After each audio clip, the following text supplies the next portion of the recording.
Vamos al tema de la ley, pues, de presupuesto. Vamos al tema de la ley de presupuesto. Hay un video, donde el ministro Jochi Vicente explica cuáles eran las motivaciones que tenía el gobierno. Y creo que ahí las explicaciones son sumamente precisas. Pero bueno, hoy pues estamos ante el autoengaño. Estamos ante el autoengaño. Hay una palabra de mucha vigencia, de hecho, fue palabra decretada como palabra del año hace algunos años, que se llama la palabra posverdad, que no es solo una palabra, es un concepto, la posverdad. El edificio donde se aloja la posverdad, es el edificio de la posmodernidad. Es decir, la posverdad es hija de la posmodernidad. ¿Qué significan estas cosas? ¿Y por qué se caracterizan estas cosas? Bueno, realmente de lo que se trata no es de cómo sean las cosas en realidad, sino de cómo las presente el relato y cómo las crea la gente o cómo las perciba la gente. Entonces las cosas no son como son en realidad, sino son como se perciban. Son como se perciban.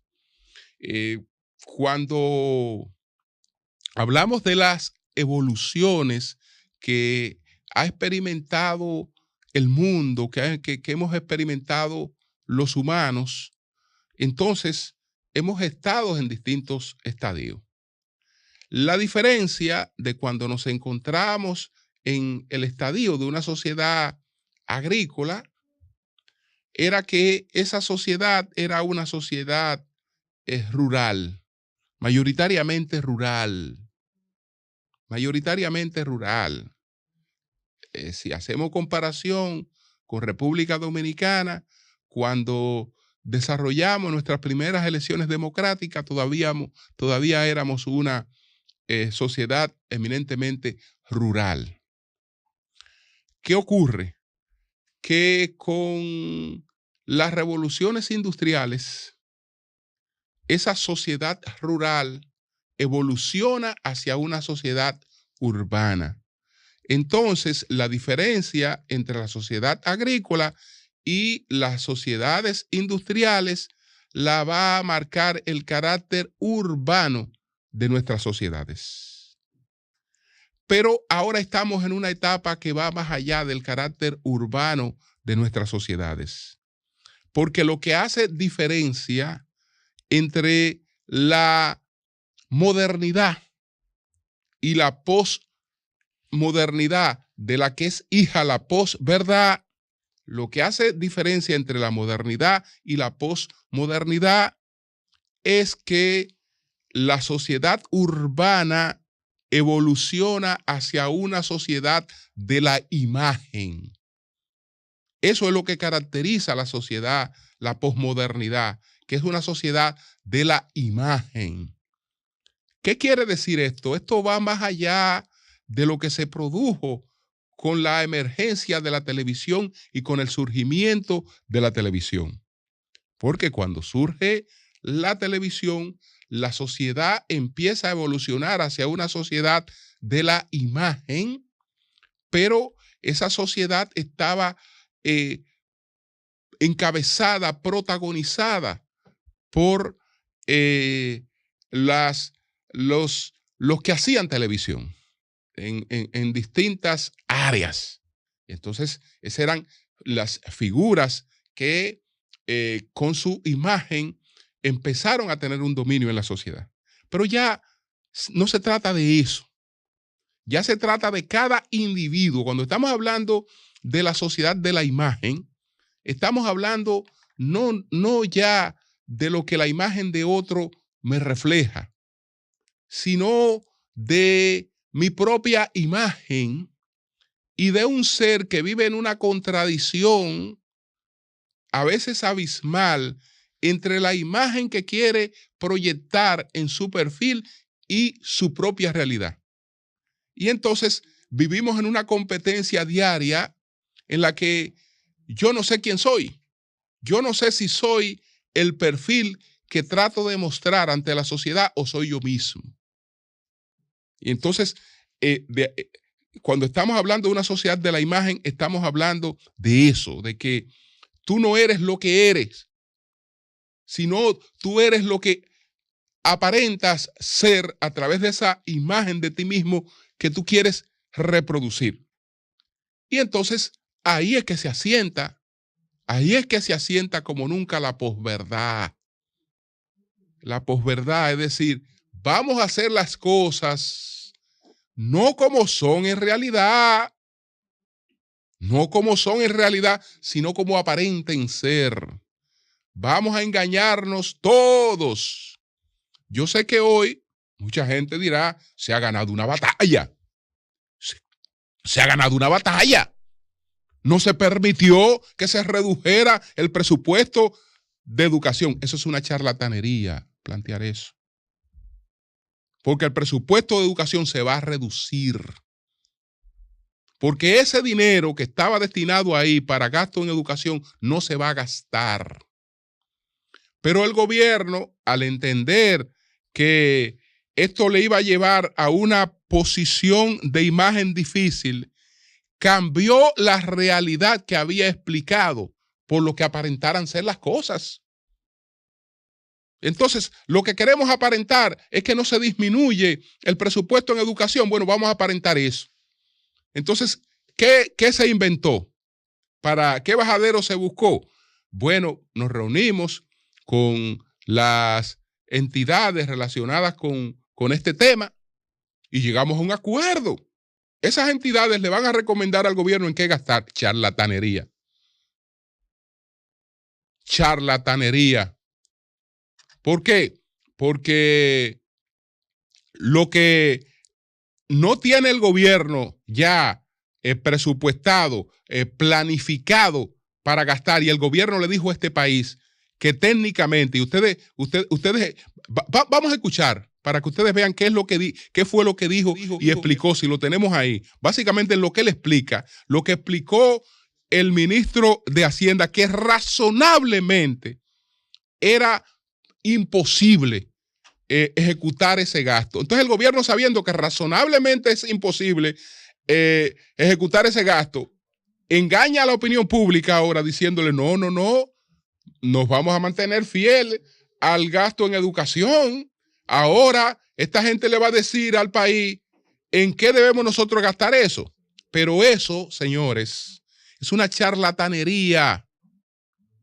¿Por qué? Porque nada que no esté contemplado en el presupuesto puede venir ahora a surgir como gasto, y nada que no tengan identificadas las autoridades, que son las que están 24/7 en eso y se supone que están especializadas, va a venir ahora un particular a decir, mira, se puede gastar en esto, se puede hacer esto, por más conocimiento que tenga de eso. Pero realmente eso cae bien. Es un engaño, pero el engaño cae bien. ¿Por qué? Porque en el fondo ya diremos que se ganó la batalla y no se va a tocar el dinero que correspondía a educación. No se ganó ninguna batalla. El año pasado eso ocurrió. El año pasado no se pudieron ejecutar 5,000 millones y algo y se transfirieron. Este año sencillamente ese dinero quedará anulado cuando finalice el año, como no se va a poder gastar, por más bulto que se haga, porque esto fue sencillamente una salida para engañar. Ahora, nos gusta que nos engañen. Nos gusta que nos engañen, ¿eh? Nos gusta que nos engañen. Entonces, ¿eso qué va a pasar? Que eso que está ahí seguirá contemplado ahí, pero seguirá contemplado ahí absolutamente para nada. Cuando llegue el año y termine este año presupuestal, ese dinero no se ejecutó, por lo tanto, queda anulado y entonces el nuevo presupuesto tiene que partir de cero.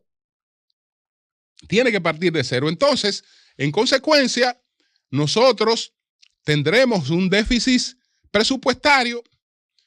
Ese déficit no puede ser aliviado con medidas como esta, porque esas medidas son realistas, pero tienen una opinión pública contraria, porque hay que hacer las cosas como se le hace creer a la gente que son, para allantarnos, para consolarnos. No, ahí está el dinero, la educación no se permitió que se gastara. No se va a gastar, no se va a hacer nada. Para mí, ¿qué es quitarle dinero a educación? Para mí, quitarle dinero a educación es quitar dinero que educación va a invertir y que necesita invertir.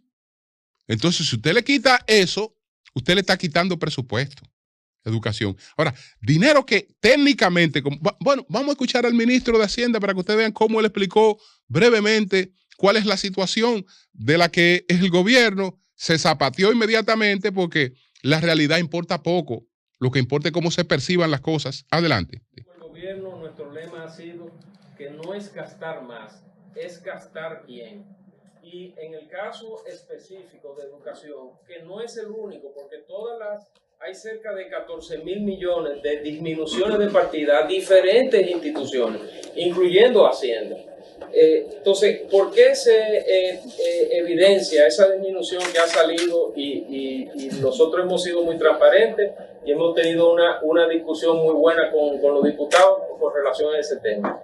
Ese tema de esos 4.000 millones son proyectos que están consignados actualmente en el presupuesto, que cuando se ve la ejecución al día de hoy, es una ejecución que no va a acabar con lo inicialmente presupuestado.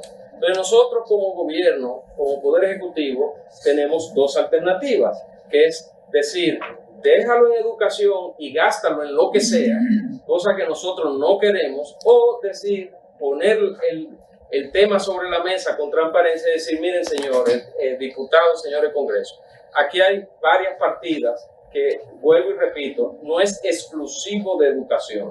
Aquí hay varias partidas que razonablemente no van a poder ser ejecutadas por diversas razones. A lo mejor hay con algunos temas de la inversión pública en aulas, hay aulas que por temas de contrato no pueden ejecutarse, y entonces ahí hay un dinero que está disponible. Y nosotros, frente al gran problema que está afectando al país y al mundo entero con todo el tema de los combustibles, la decisión de nosotros es, si hay un dinero que potencialmente va a estar ahí como disponibilidad, redireccionemos el dinero a la necesidad del momento, que es no permitir un aumento a esos precios de la gasolina, que todas las semanas, ustedes lo saben, el gobierno está asumiendo. Ya por suerte, con la caída de los precios cada vez menos, pero alrededor de la última semana 400, 500 millones de pesos. Y lo que estamos haciendo es redireccionando esos recursos que no van a ser ejecutados, en vez de ejecutarlo mal en una institución, léase educación, léase Hacienda, léase energía y mina o la que sea. Y esa es la explicación de esa partida. Creo que... Entonces, él dijo que está la opción de gastarlo en lo que sea. No está esa opción de gastarlo en lo que sea. Incluso el ministro Ángel Hernández no va a gastar un peso de eso. No va a gastar en peso, porque él tiene serio cuestionamiento de otros gastos que se hicieron. Y no va a gastar un peso de eso. Porque tal y como explicó el ministro de Hacienda, razonablemente, ya técnicamente, el gobierno sabe que es imposible que se gaste. Él lo dijo ahí. razonablemente, técnicamente es imposible gastarlo, pero bueno, resolvimos un problema. Resolvimos un problema. Le hacemos creer a la gente que eso no se va, que eso se resolvió. No se resolvió nada. No buscamos ninguna solución. Y bueno, satisfecha la opinión pública, satisfecha con la posverdad. Es decir, satisfecha con la posverdad y bueno, héroes los que ganaron esta batalla. Una batalla pírrica porque no conduce absolutamente a nada que beneficie a nadie. A nada que beneficie a nadie. Pero el gobierno, una vez más, entonces, demuestra que lo importante es cómo se perciban las cosas, no cómo sean. Entonces, ¿qué cosa?